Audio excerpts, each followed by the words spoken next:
За сайн байцгаана уу? Сүү хөтөлбөртэй холбоотойгоор нэгтлэн маань өөрийн систем рүүгээ хэрхэн нэвтэрч орох, за мөн нэвтэрч орсны дараагаар сүү уух хуваар, за сүүний мэдээллийг хэрхэн бүртгэх, заавар өгсөн бичлэгийг хургуулж байна.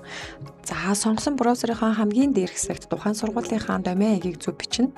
За би тестийн базар хандж байгаа учраас тест цэгнүүд лимэсцэг юм ингэж байгаа. Хэрвээ та энэ домейныг мэдгүй байвал сургалтын менежерээс авлаарай. За сургалтын менежерээрээ өөрийн эрхээ үүсгэсний дараагаар та нэвтрэх нэр дээрээ өөрийн нэвтрэх нэрээ бичээд за нууц үг хийгээ систем рүүгээ нэвтэрч орно.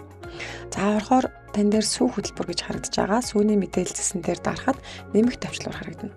Үүн дээрээс тухайн сүүний нэртэй тухайн сүүний нэрээ бичээд үйлдвэрлэгч компани боо юм уу да ерхий тайлбар бичих шаардлагатай бол бичээд тухайн сүүний үн хүртгийг бичээд шимт хижээл калори уураг өөх тос нүүрс усыг ерөөхдөө бүгдийг нь оруулна. За энэ дээрээс би жишээ болгоод оруулчихъя. За ингээд хадгалж өгснөөр таны сүүний мэдээлэл автоматар бүртгэгдэнэ. Тэгэхээр энэ дээрээсээ та тухайн сүүний мэдээлэлийг засварлаж болон устгаж агаад дахиад бүртгэх бүрэн боломжтой.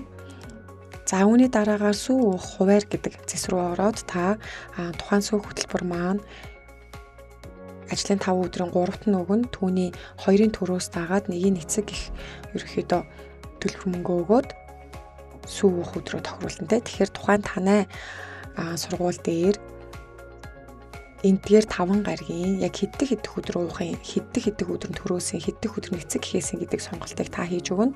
За нэгдэг өдөр жишээлбэл те өдөр болгон дээр дарахад мэдээж төрөөс эцэг гэхээс гэсэн 2 сонголт байгаа. За би энэ дээрс нэгдэг өдрийг төрөөс, за тэгээд 3 дахь өдрийг эцэг гэхээс, 5 дахь өдрийг төрөөс гэж бүртгээд хадгалж өгсөн байгаа. Ингээ хадгалах тавчлуур дарснаар таны сүү уух хуваар чи ерөөхдөө автоматар бүртгэгдээд дээр хэсэгт төрөөс 2 өдөр байна, эцэг гэхээс 1 өдөр байна. Тэгээ сүүний хуваарийн сонголт зөв байна гэдээ ерөөхдөө хяналт нь ингээд харагдаж явна. За тэгээд үүнийгээ та тохируулж өгч заавал хадгалах тавчлуур дарснараа ерөөхдөө сүү хуваар цаашлаад яванда тайлан гарах ч юм уу те эдгээр тайлангууд нь зөв гарна шүү. Тэгэхээр удахгүй бас нэгтлэнгийн систем дээр шинэ цэснүүд нэмэгдээд та эрцгийг болон хоолны эрцгийн тайлан энтрийг үдийн цайны системийн хоолны эрцгийн тайланг за сүүний эрцгийг бас хянах боломжтой болно.